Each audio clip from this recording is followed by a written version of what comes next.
একটি বিড়াল আরেকটি বিড়ালকে অনেক ভালোবাসতো। সেই মহিলা বিড়ালটি পাইলটে চাকরি করত। সে যখন বিমানে চড়ে যায় তখন সবাইকে বিদায় জানিয়ে যায় এবং হঠাৎ করে তারা ফোন পায় এবং দেখে যে সেখানে প্লেনটিতে আগুন লেগে যায়। সেই প্লেনটি আগুন লাগার পর সেই বিড়ালটি মারা যায়। তখন তার হাজব্যান্ড দেখতে পায় এবং তার শেষ সমাধি জানায় ছেলেটার সহ। তখন সে বাচ্চা বিড়ালটি তার বাবাকে আবার বিয়ে দেয়। তখন সে তার বাবার সাথে থাকতো। হঠাৎ করে তার বাবা কাজের জন্য বাইরে যায়।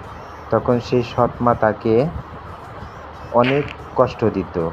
সেই সৎ মা তাকে দিয়ে কাজ করাইতো, তাকে দিয়ে ঘর মোছাতো এবং তার যাবতীয় কাজ করাতো এবং সে বসে থাকতো।